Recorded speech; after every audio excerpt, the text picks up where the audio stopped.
Esta sociedade precisa de 100 mil reais para começar, cada um contribui com 50 mil reais. Prestação, 50 mil reais de cada um dos sócios. Se nesse contrato eu pudesse alegar a exceção de contrato não cumprido, o que poderia acontecer? Se um dos contratantes não integralizasse o capital social que ele subscreveu, eu poderia chegar e falar, eu não vou integralizar porque o meu sócio não integralizou. Eu posso alegar isso? Não, porque o contrato social não é bilateral, é plurilateral. Se é plurilateral, não tem sinalagma, não é sinalagmático. Uma prestação não é causa da outra. E, portanto, um não cumpriu a dele, eu não posso alegar que eu não vou cumprir, porque ele não cumpriu a dele. Isso é uma questão, você que se prepara para concurso público, é uma questão, inclusive, de segunda fase. Seja direito civil, seja direito empresarial. Olha que pergunta interessante, um programa prático. Sócios A e B formam uma sociedade, cada um subscreve 100 mil reais de capital social. Na hora de integralizar o capital social, um dos sócios não integraliza. Pode o outro sócio alegar exceção de contrato não cumprido, dizendo que não vai integralizar o que ele subscreveu porque o seu sócio não fez? Não, não pode fazer isso. A não integralização do capital social por um dos sócios não me permite não integralizar minha parte. Se eu não integralizar, a sociedade vem me cobrar. Como a sociedade tem que cobrar do sócio.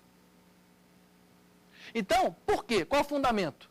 O fundamento é que o contrato social não é um contrato bilateral, é um contrato plurilateral. E se é um contrato plurilateral, ele não é sinalagmático. Uma prestação não é causa da outra. Já vi isso em concurso público, uma questão de segunda fase, uma questão discursiva. Segundo efeito, no contrato bilateral, eu posso pedir a resolução do contrato em razão do inadimplemento da outra parte. Posso, numa sociedade, o meu sócio não contribuiu.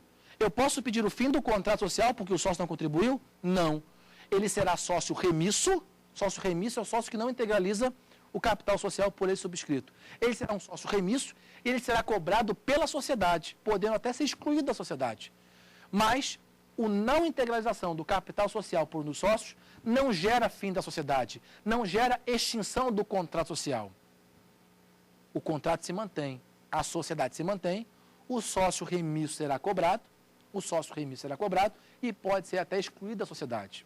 E eu aproveito aqui, já que eu estou falando do tema sociedade, um cuidado que você deve ter ao se preparar para um concurso público, principalmente prova de múltipla escolha, que quer pegar você numa situação complicada.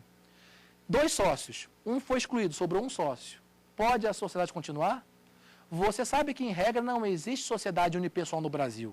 Você tem a subsidiária integral, você tem a empresa pública, mas, em regra, não se admite. Todavia, a lei confere um prazo para eu recompor a pluralidade. A sociedade não acaba permanecendo um único sócio. A lei me dá um prazo para recompor a pluralidade. E se passar esse prazo e não for recomposta a pluralidade, aí sim haverá uma causa legal de dissolução da sociedade. A pegadinha é, você sabe o prazo? Você sabe o prazo? Eu aposto que muitos de vocês responderam, professor, 180 dias. Isso está parcialmente correta. Na sociedade limitada, efetivamente o prazo é de 180 dias. Mas na sociedade anônima, não. Se você for na lei das sociedades por ações, você vai ver que na SA, o prazo para recompor a pluralidade é até a próxima Assembleia Geral Ordinária. É aquela Assembleia que deve ser realizada nos primeiros 4 meses do ano civil, do exercício social, que normalmente se confunde com o ano civil.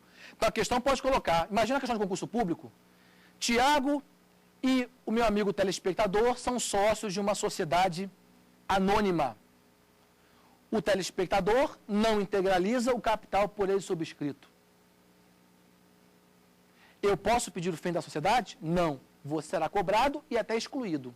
Foi excluído, sobrou um sócio. Qual é o prazo para recompor a pluralidade? Letra A vai vir 180 dias, não é resposta. Como SA é até a próxima AGO, Assembleia Geral Ordinária. E veja, você pode me perguntar assim, professor, uma sociedade tem um sócio com 90% do capital social e outro com 10%. Isso é fraude? Pode até ser, ensejando desconsideração da personalidade jurídica, mas não necessariamente. Olha que questão interessante para nós discutirmos.